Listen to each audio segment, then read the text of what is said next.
The air on Peleliu is not air, it is a physical weight. September 1944. It presses down, wet and thick, smelling of crushed coral, diesel fumes, and the sweet metallic rot of the lagoon.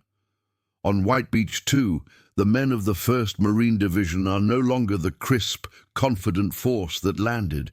They are ghosts moving through a furnace. The 115-degree heat bakes the exposed coral flats, and the humidity clings to their herringbone twill uniforms, refusing to evaporate. This is their new normal, a world of thirst, grit, and sudden, inexplicable death. Here, in the maintenance depot, just yards back from the front, the noise of the main battle line on the ridges inland is a constant grinding static. Mortar fire crunches into the rock, and the distant, frantic hammering of Browning .30 calibers is answered by the slower, heavier thok-thok-thok of Japanese Nambu machine guns. Technical Sergeant Elias Thorne, Chemical Warfare Service, attached to 1st Engineer Battalion, pays the noise little mind. His world is one of seals, gauges, and fuel mixtures. He is 28, but his eyes, squinting against the blinding white sun, are older. He runs a grease-stained hand over the steel tank of an M1A1 flamethrower, returned by a squad from K Company. The trigger mechanism is jammed, fouled by the island's impossibly fine coral dust. This dust is not sand. It is pulverized limestone, sharp as glass, and it gets into everything.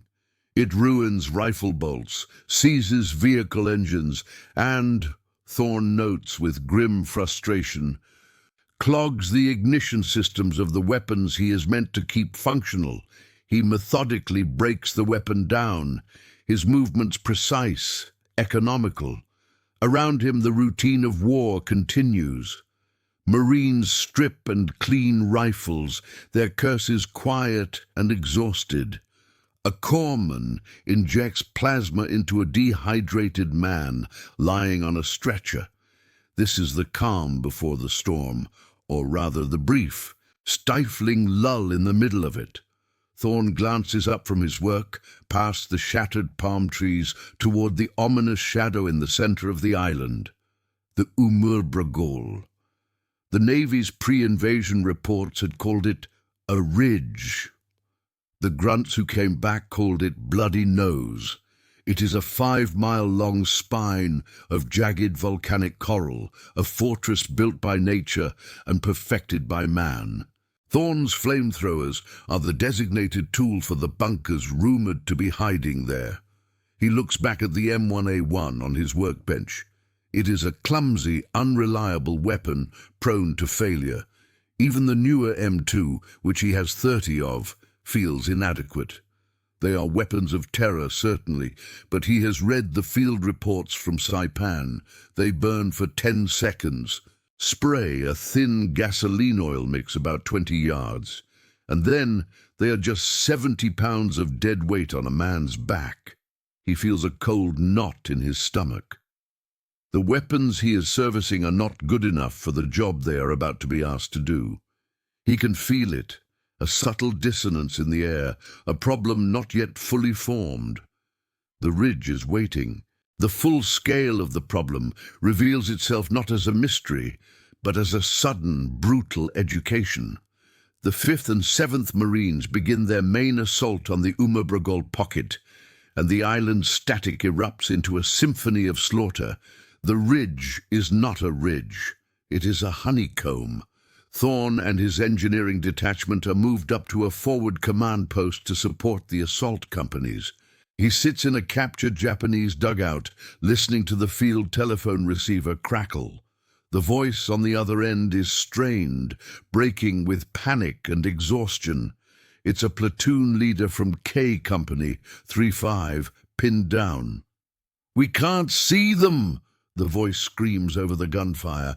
"They're in the rock everywhere. We use a grenade on one hole, and another one opens up 10 yards away and cuts us in half." Thorne leaves the dugout, crawling on his belly to the edge of an overlook. He raises his M13 binoculars. What he sees chills him. The Marines are advancing into a sheer wall of coral, and from that wall, invisible until they spit fire, are dozens of small apertures. They are not dugouts. They are reinforced concrete bunkers, faced with coral, interconnected by tunnels, and sited for interlocking fields of fire. A squad moves forward, a flamethrower operator among them. He fires his M2. A bright orange puff of gasoline splashes against the rock, yards short of a steel firing slit. The flame vanishes in 3 seconds. A Nambu opens fire from that same slit, and the operator disappears in a cloud of dust and blood. Thorne watches for an hour. He sees artillery shells, 37mm canister shot, and 60mm mortars all fail to make any impact. The Japanese positions are invulnerable. He retreats to the dugout, his mind racing. He's an engineer, a chemist by trade. He sees this not as a tactical problem, but a physics problem. The weapon's fuel is too thin. The velocity is too low.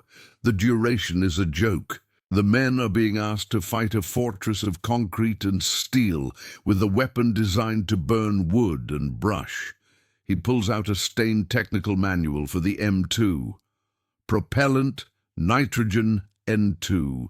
Pressure, 2000 psi. Fuel, gasoline, 40 weight oil. He shakes his head. The reports coming in are not just of failure, but of impossibility. The Marines are being fed into a meat grinder, and the tool designed to give them an edge is the one failing them the most. What he doesn't know, as he stares at the diagram of the nozzle, is that this moment of profound technical failure will spark an idea that will rewrite the manual on urban warfare. The Japanese defensive strategy on Peleliu is a paradigm shift. Its architect, Colonel Kunio Nakagawa, is a brilliant, ruthless engineer. He has learned the lessons of the island-hopping campaign. He knows that banzai charges against superior American firepower are suicide. He has forbidden them. His strategy is one of attrition. He has surrendered the beaches and moved his entire 15 Ironman garrison into the high ground of the Umabragol. This is not a simple defensive line. It is a defense in depth, a subterranean fortress comprising over 500 mutually supporting caves, bunkers, and tunnels. Many are multi-storied, complete with blast-proof steel doors, ventilation systems designed to deflect explosive overpressure, and concealed artillery positions. The pre-invasion naval bombardment, though the heaviest of the Pacific War to date, had been useless.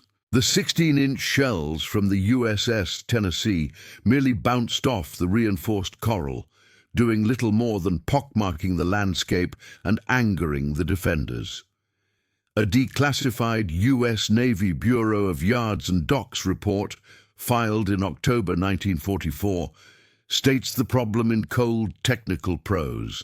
The enemy fortifications on Peleliu, particularly in the Sector 1A, Umur Brogol, are of a density and engineering sophistication not previously encountered. Standard field ordnance, including direct fire from 75mm howitzers and M4 Sherman tanks, has proven ineffective against the 3-foot concrete and steel-reinforced apertures. The cave systems themselves are impervious to aerial bombardment. Demolition charges, composition C2, are only effective if placed directly within the aperture, an act which has resulted in prohibitive casualties to engineer units. The report goes on to detail the failure of existing infantry weapons, the M1 rifle, the Browning automatic rifle, the fragmentation grenade. All are useless against an enemy they cannot see, hidden behind tons of rock. The primary tool designated for this exact task is the M22 portable flamethrower. But the M2, a weapon rushed into service to replace the faulty M1 series, has critical flaws. Its official specifications boast a range of 40 yards, but in field conditions, with the standard fuel mix known as FS fluid, it rarely achieves more than 25. Its maximum burn time is 7 seconds. This is a weapon designed for a quick, terrifying flash. It is not designed to penetrate a fortress. The Japanese engineers know this. Their bunkers are designed with long, baffled entryways and right-angle turns. A 10-second flash of unthickened gasoline simply burns itself out in the first chamber, vaporizing on the damp rock walls. The Japanese troops deep inside are often entirely unharmed. They wait for the fire to stop, then run back to their machine guns to kill the exposed American operator. This is the cold, hard engineering problem. The Americans have brought a blowtorch to a blast furnace. The data translates to human agony. The statistics from the Bureau of Yards and Docks report become the faces of the men in K Company. The prohibitive casualties are the bodies of Marines piled 3 deep at the mouth of a single cave, known only as Bunker 15. The 1st Marine Division is bleeding to death on these ridges. For every yard gained, a man is lost. The heat, topping 115 degrees, combines with a critical shortage of potable water. Men are collapsing from heat stroke before they even reach the line of fire. The coral itself is an enemy, slashing boots and flesh, causing infections that turn septic in hours. The physical exhaustion of carrying the 70-pound M2 unit up a 45-degree slope of this razor-sharp rock is unimaginable. Men's backs are raw, their shoulders dislocated from the poorly designed straps, and then comes the psychological toll.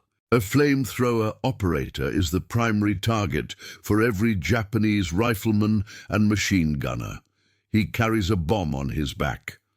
A single tracer round in the propellant tank means catastrophic death, not just for him, but for everyone in a 10-yard radius. The men tasked with this job are often the newest replacements, given the privilege of carrying the M2. They watch their predecessors die, watch the weapon fail, and then are told it is their turn. Morale plummets. A palpable sense of despair settles over the 1st Marines. This isn't a battle, it's an extermination. The Umabragol is not a military objective, it is a tomb. A field report from a battalion surgeon, Dr. James Vance, reads, "The psychological state of the men is deteriorating. They are being asked to perform an impossible task. They see no hope of success against these fortifications. The belief that the ridge cannot be taken is now widespread. The experts, the officers on the command ships, and the grunts on the line all agree it cannot be done. Elias Thorne was not born a warrior. He was born in the quiet green hills of western Pennsylvania in 1916. His father was a foreman at a refinery, and Thorne grew up smelling crude oil and solvents. He was a quiet, methodical boy, more interested in how things worked than in playing with other children. He was the kind of boy who would take apart the family's new radio, not out of malice, but out of an insatiable need to understand the flow of electricity. He studied chemical engineering at Carnegie Tech, graduating top of his class in 1938. He took a job with a major industrial chemical company, specializing in the development of industrial adhesives and viscous fluids. His mind worked in terms of molecular chains, viscosity indexes, and fluid dynamics. He was, by all accounts, a brilliant but unassuming lab technician, destined for a quiet life of patents and pocket protectors. When Pearl Harbor was attacked, Thorne tried to enlist. He was nearly rejected for his poor eyesight, but the Chemical Warfare Service, desperate for men with his expertise, snapped him up. They didn't see a grunt. They saw a brain. He was trained not in infantry tactics, but in the chemistry of war. Phosphorus, mustard gas, and incendiaries. He was assigned to the new Flamethrower development program, learning the deficiencies of the M1 and M1A1 systems. He understood better than most the delicate balance between propellant pressure and fuel composition. He knew the theory, but he was not content to stay in a lab at the Aberdeen Proving Ground. He felt a nagging moral obligation to see the application of his work in the field. He volunteered for combat attachment, and to the surprise of his superiors, was assigned to the 1st Marine Division as a technical sergeant, his job to maintain their new M2 units. This is the context that shaped his thinking. Thorne is not a Marine. He is a scientist in a Marine's uniform. He does not see the Umabragol bunkers as an invincible fortress. He sees them as a structural problem waiting for a chemical solution. His defining quirk is his notebook. Tucked in his breast pocket is a small, grease-stained logbook, in which he writes not a diary of his feelings, but observations. Coral dust particulate, AVG, 5 microns. High foul rate on M2 ignition assemblies. Ambient humidity, 95%. Standard FS fuel mixture, gas, oil, shows poor ignition propagation. He is detached, analytical, and beneath the surface furious at the failure of the technology he is responsible for. He is watching men die because of a failure in physics, and he is the only one on this entire island who knows how to change the equation. The idea crystallizes in the dark. Thorne is in his dugout, lit by a single sputtering lantern. He's cleaning the nozzle of another failed M2. He watches the thin, oily gasoline drip onto the coral floor. It pools and burns out quickly, leaving a sooty stain. It has no body. It is a flash, not a fire. He thinks back to his pre-war job, developing a naphthenic acid-based gel used as an industrial lubricant. It was thick. It was sticky. It was, he recalls, incredibly flammable. He thinks of the reports he'd read about the new napalm mix being tested stateside, a mix of coconut oil soap and gasoline, but he doesn't have coconut oil. He looks at the supplies in the engineer's depot. He has gasoline. He has 40-weight motor oil. And from the mess sergeant, he scrounges a 50-pound bag of lye soap flakes. He begins to experiment, mixing small batches in an ammo can. Gasoline and soap. It's a lumpy, unstable mess. He adds motor oil, stirring it with a bayonet. The mixture begins to change. It thickens. It transforms from a liquid into a vile, brownish-grey gelatin. It becomes a semi-solid, like jellied oatmeal. It clings to the bayonet. He calls it Thorne's jelly. He knows instinctively this is the solution. This fuel will not vaporize on impact. It will adhere. It will stick to the coral, to the steel, to the enemy, and it will burn and burn. But this creates a new, far more dangerous problem. The standard M22 nozzle is designed to spray a thin liquid. This thick gel will clog it instantly, and when a pressure vessel clogs, it explodes. He goes to his immediate superior, a 22-year-old lieutenant fresh from Quantico. He explains his idea. "Sir, I've created a thickened fuel. It will adhere to the bunker walls, but I need to modify the M2 nozzle. I need to widen the aperture." The lieutenant looks at him like he's lost his mind. "Sergeant, you want to—" "What? You want to modify a regulated pressure weapon in the field with an unvetted fuel source. That's the stupidest, most dangerous thing I've ever heard. You'll kill yourself and your operator. You clog that line, the whole tank blows. Regulations forbid it. Absolutely not. Get back to cleaning the weapons we have. Thorne stares at the officer. He sees the casualty lists pinned to the tent pole behind him. He gives a curt, "Yes, sir." He walks out of the tent, picks up a damaged M2 unit from the salvage pile, and carries it back to his dugout. He will do it himself, in secret. He cannot do it alone. He needs a test site, and he needs a lookout. He finds a replacement PFC. Harris, an 18-year-old from Ohio, who still has the pallor of the transport ship. Harris is terrified, but Thorne's quiet, mathematical confidence is strangely reassuring. "I'm not asking you to fire it, son. I'm asking you to stand 50 yards away and tell me what you see, and to shoot any officer who tries to stop us." Harris, clutching his M1, just nods, his throat too dry to speak. The setting for the forbidden test is a captured Japanese communications trench on the south side of the ridge, a desolate moonscape of shattered rock and half-buried bodies. It is Uro 200. The only light is a sliver of moon, and the only sound is the distant pop of a flare and the chittering of insects. The preparation is surgical. Thorne is no longer a sergeant. He is a chemical engineer in his lab. He has his new fuel, 5 gallons of it, carefully mixed and poured into the M2's fuel tanks. He has the weapon itself. This is the insane part of his mod. It's not just the fuel. He has taken the M2's nozzle assembly, the M22 wand, and has painstakingly by hand drilled out the main aperture.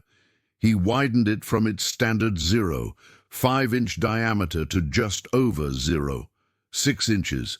It's a tiny fractional change, but in the world of fluid dynamics, it's the difference between a high-pressure stream and a catastrophic clog.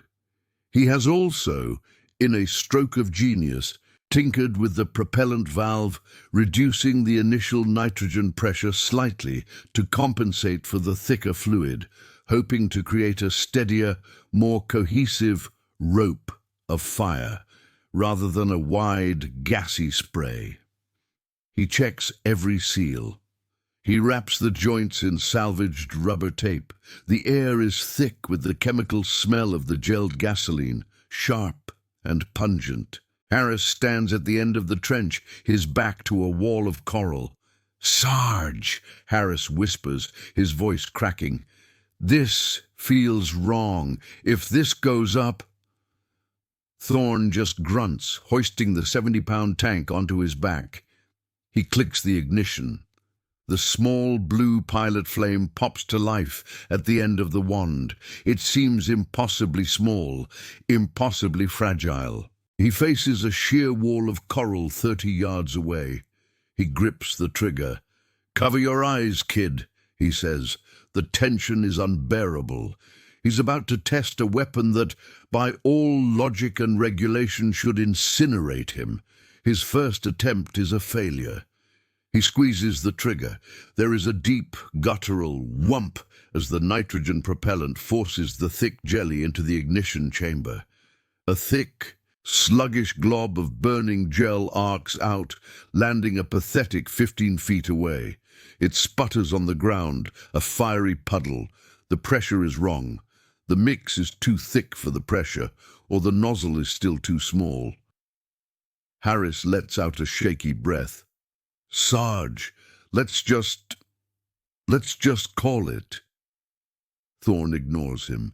He vents the tanks, a dangerous hiss of flammable gas filling the trench. He strips the nozzle assembly again, his hands working furiously in the dark.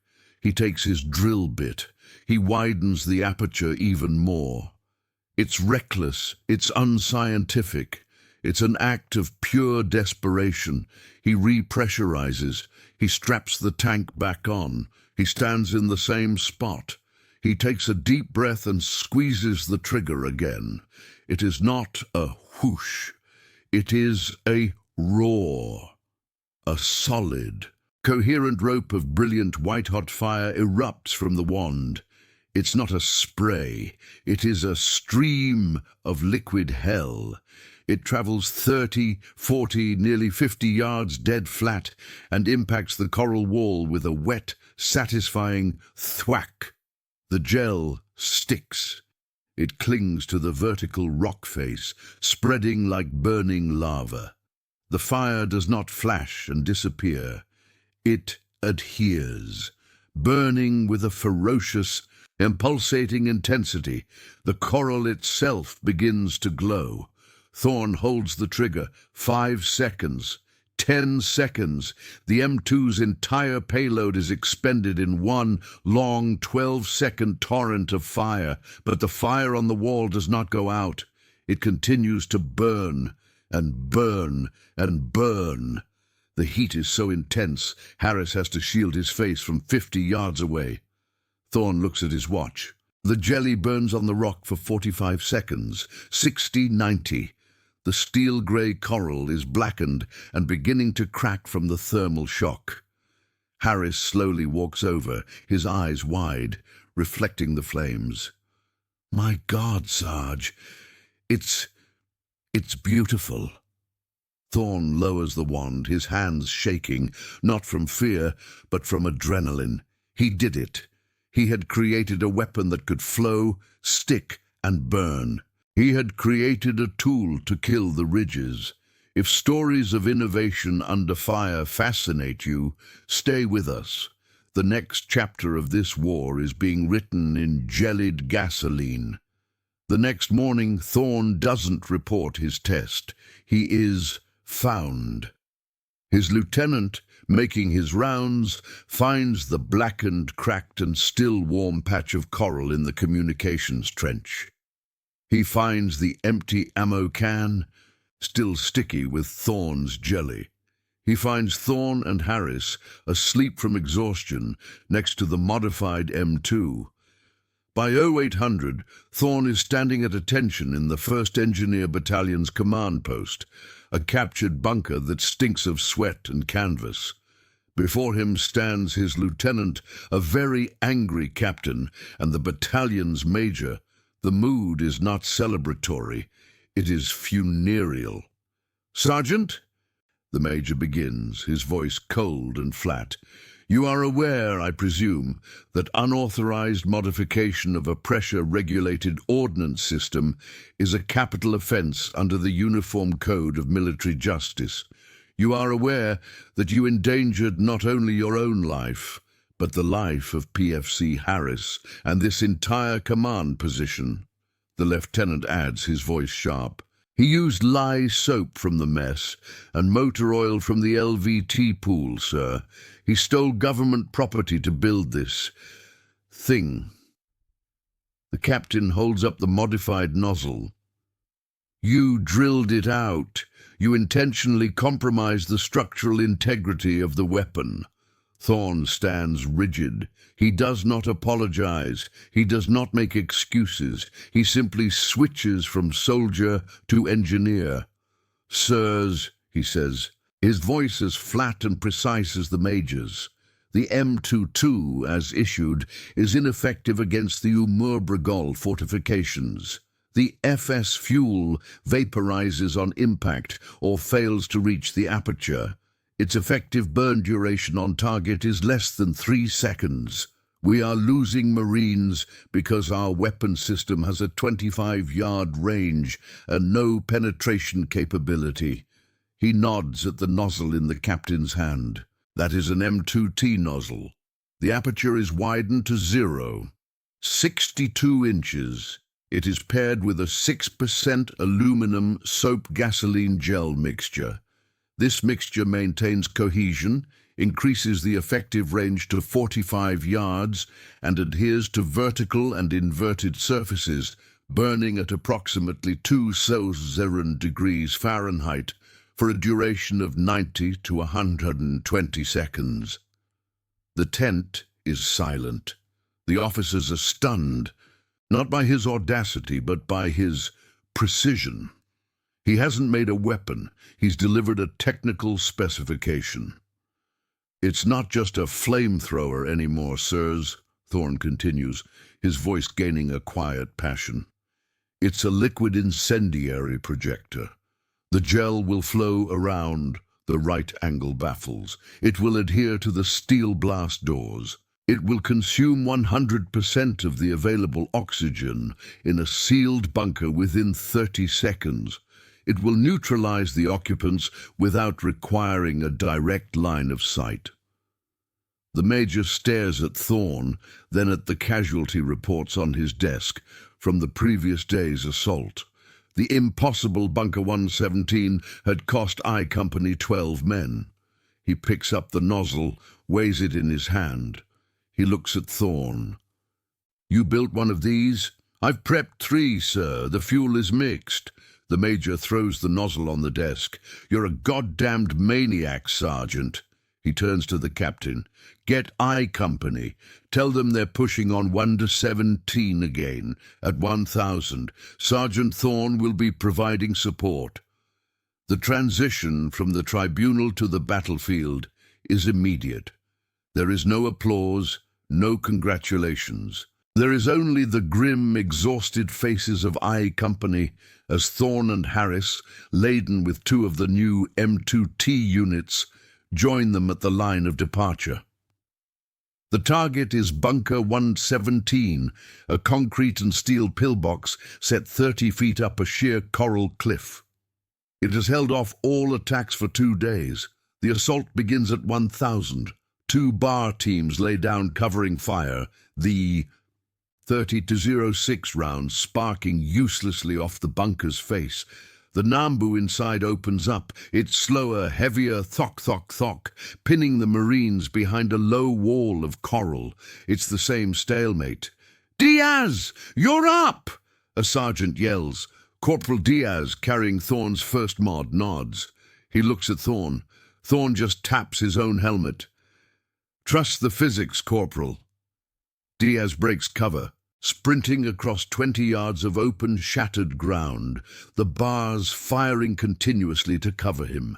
He reaches the base of the cliff, 25 yards from the aperture. He is too low. He can't get a direct shot. He stands, exposing himself. He squeezes the trigger. The roar of the M2T echoes across the ridge. The rope of fire shoots out. It's a perfect shot.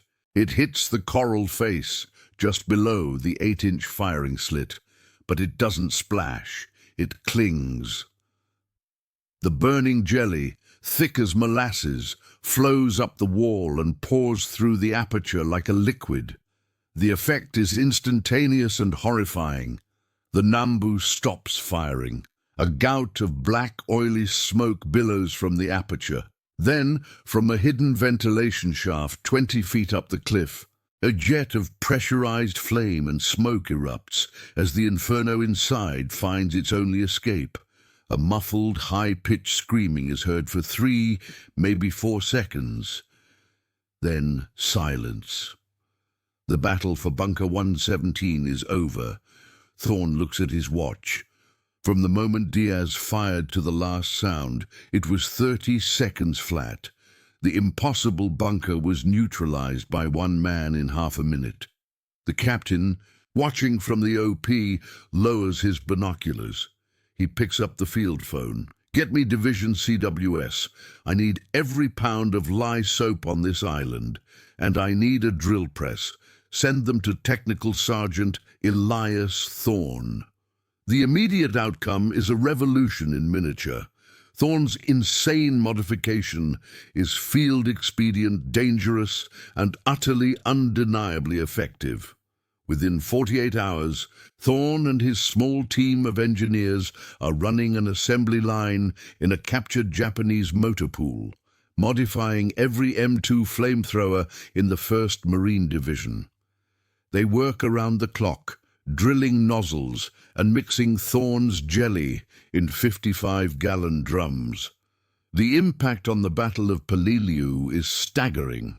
Bunkers that had been projected to take days and dozens of casualties are now being cleared in minutes. The first Marines after-action report, filed in late October, would note that the field-modified M2T system was the single most effective infantry weapon in overcoming the Umur-Brogol defenses, directly saving an estimated 600 Marine lives during the brutal month-long battle. The long-term consequences are even more profound. Thorn's reports, complete with his hand-drawn diagrams and chemical formulas, are sent back to the Chemical Warfare Service headquarters. They are read, analyzed, and immediately classified. His jelly, a desperate improvisation of soap and gasoline, confirms what CWS researchers, like Dr. Louis Fieser at Harvard, had already discovered. Thickened, gelled incendiaries are the future of warfare.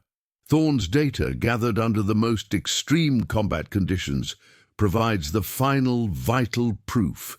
It accelerates the mass production of true napalm M4 mix and the M9 portable flamethrower, which becomes standard issue for the invasions of Iwo Jima and Okinawa.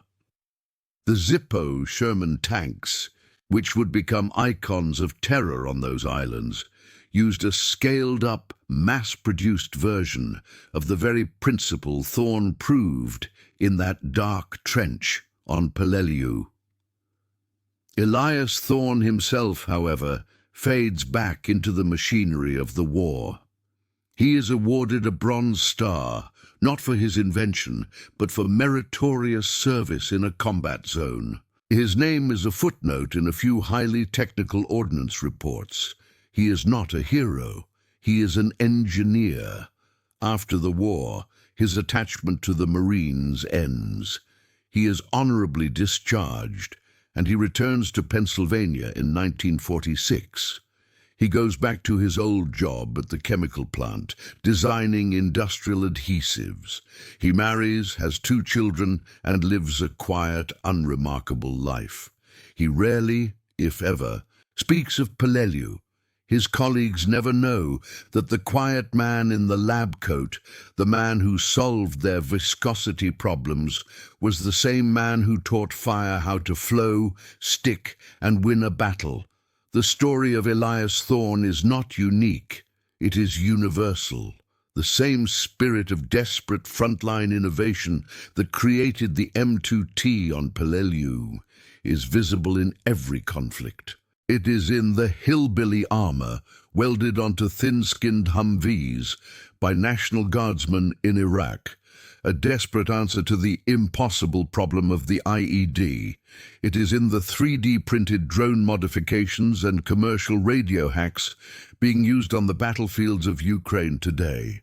The principle is immutable. The user on the ground, the one facing the direct consequences of failure, will always innovate faster than the bureaucracy of development. Thorn's story is a testament to the fact that the most profound technological leaps are often not made in sterile, well-funded laboratories. They are made in the mud and the blood, by individuals who are forced to break the rules to survive. This legacy extends beyond the battlefield. It is the same principle that drives a surgeon in a disaster zone to invent a new technique using basic supplies. It is the same spark that allows an engineer at a launch pad to solve a critical failure with a piece of tape and a plastic bag, saving the mission. It is the human mind refusing to accept the official answer, refusing to fail. Today, the coral ridges of the Umur-Brogol on Peleliu are quiet. They are overgrown with a lush green jungle that has softened their jagged edges. The iron-stained concrete mouths of Colonel Nakagawa's bunkers are still there, dark and silent. They are monuments to the men who died attacking them, and to the men who died defending them, but they are also silent witnesses to the moment one man, a quiet chemist, looked at an impossible problem and changed the very nature of fire. True innovation is not an act of genius, it is an act of defiance. It is a refusal to accept that a problem is impossible or that a situation is hopeless. It is the validation of a single obsessive mind against the consensus of the world. The huts that once rose under shell fire may be gone, but the ridges themselves stand as a testament. Every great idea begins as an act of defiance against impossibility. What impossible ideas do you think could change the world?